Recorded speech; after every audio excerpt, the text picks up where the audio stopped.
দিয়ে অনায়াসে চাল ছাড়ছেন আয়েশা আক্তার। শুধু এই একটি কাজ নয়, তরকারি কাটা থেকে শুরু করে ঘরের যাবতীয় কাজ পা দিয়েই করেন তিনি। আশ্চর্যের বিষয়, হাত না থাকায় পা দিয়ে লিখেই সফলতার সাথে রাষ্ট্রবিজ্ঞানে স্নাতক ও স্নাতকোত্তর ডিগ্রি অর্জন করেছেন এই অদম্য তরুণী। তবে হাত না থাকলেও পা দিয়ে সব কাজ করেও জোটাতে পারেননি একটি চাকরি। আমি মাস্টার্স ইনশাল্লাহ গাইবান্ধা সরকারি কলেজ থেকে এখানে মাস্টার্স কমপ্লিট করেছি। আমার চাকরি হচ্ছে না, আমার বাবা মারা গেছে, আমরা 4 বোন, আমার ভাই নেই। সংসারটা অনেক অভাব অনটন দেখা যাচ্ছে, আমার মায়ের উপরে সবকিছু। আমার মেয়ে খালি পরীক্ষা দিচ্ছে আর সার্টিফিকেট ঘরে জমা দিচ্ছে, কিন্তু চাকরি কেউ দিচ্ছে।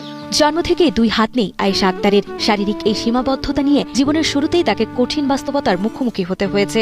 শৈশব থেকে অনেকের অবহেলা আর করুণা সহ্য করে বড় হতে হয়েছে তাকে। এর মধ্যে দরিদ্র কৃষক বাবা আব্দুল লতিফ মারা গেলে পরিবারের উপর নেমে আসে ঘোর অন্ধকার। তবে সব বাধা ডিঙিয়ে পা দিয়েই নিজের জীবন গড়ে তোলার লড়াই চালিয়ে যাচ্ছেন এই লড়াকু নারী। আমি যখন জন্মগ্রহণ করলাম 2 হাত ছাড়া, তখন আমার আম্মাকে যাই ডেলিভারি করে, তারপরে সবাই অবাক, বলে এরকম বাচ্চা কিভাবে বড় হবে, এটা তো সমস্যা, কারণ কখনো এরকম বাচ্চা আমরা দেখি নাই। কেউ বলছিল লবণ খেলে মেরে ফেলা, অনেক কথাই বলে আমার মাকে বলছে সবাই। তখন আমি সবার কাছে অবহেলা ছিলাম, এখনো হতাম। যদি আমি পড়াশোনা না করতাম, সবার কাছে আমি ঘরের কোনায় বসে থাকতাম, সবার কাছে আমি বোঝা হতাম।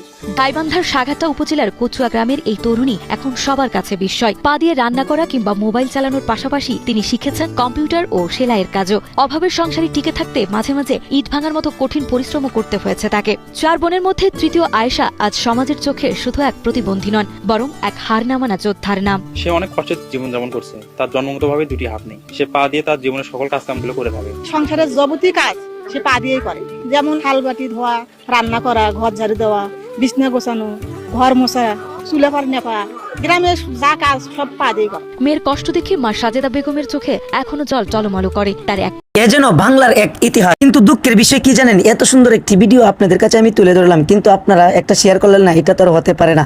এখন শেয়ার করবেন কিনা সিদ্ধান্ত আপনাদের, তবে বিস্তারিত একটু কমেন্টে বলে যাবেন।